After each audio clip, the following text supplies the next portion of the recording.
शहर के बीचों बीच एक बेहद आलीशान होटल था, राज इंटरनेशनल। बाहर से देखने पर यह होटल किसी महल से कम नहीं लगता था।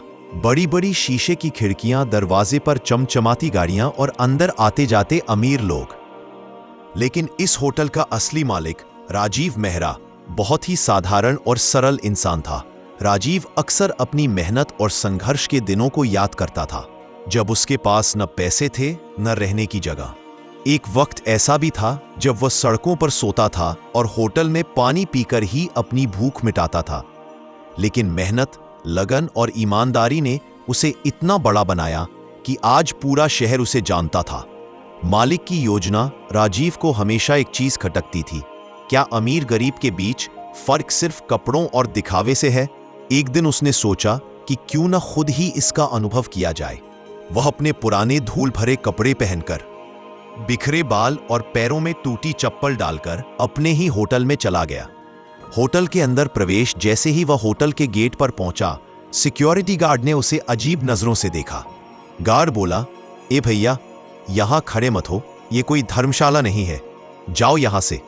राजीव ने मुस्कुराते हुए कहा, मैं भाई, अंदर जाकर बस बैठना चाहता हूँ, जरा पानी पी लूं। गार्ड ने अनिच्छा से दरवाजा खोल दिया, लेकिन अंदर पहुंचते ही रिसेप्शन पर खड़े मैनेजर मनीष ने उसे घूरा। मनीष तेज आवाज में, अबे ओ, यहाँ क्या कर रहे हो? ये जगह तेरे जैसे लोगों के लिए नहीं है, निकलो बाहर।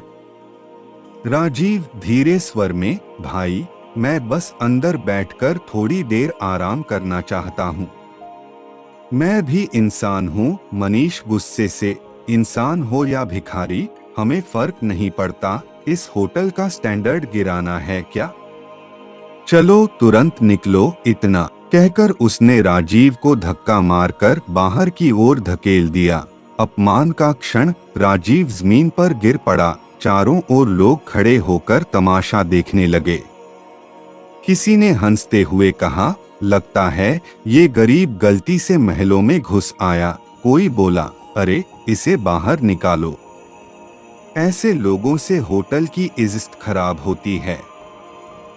राजीव ने बिना कुछ कहे धीरे धीरे उठकर खुद को संभाला। उसकी आंखों में हल्की नमी थी, लेकिन चेहरे पर गुस्से की जगह सिर्फ शांति थी।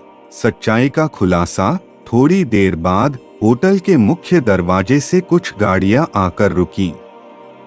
उनमें से निकले थे होटल के अन्य डायरेक्टर और स्टाफ। उनके साथ राजीव का निजी सहायक भी था। सहायक ने तुरंत मालिक को देखा और घबराकर बोला, सर, आप यहाँ इन कपड़ों में सब लोग आपको पहचान नहीं पाए।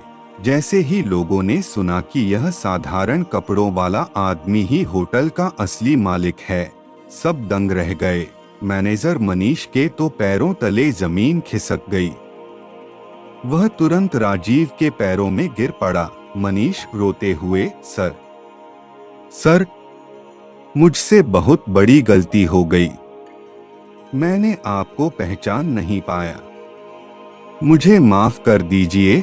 मालिक का जवाब। राजीव ने भीड़ की ओर देखा और शांत स्वर में कहा, तुम्हें मुझे पहचानने की जरूरत नहीं थी मनीष, तुम्हें सिर्फ इतना करना था कि मेरे साथ इंसानियत का व्यवहार करते।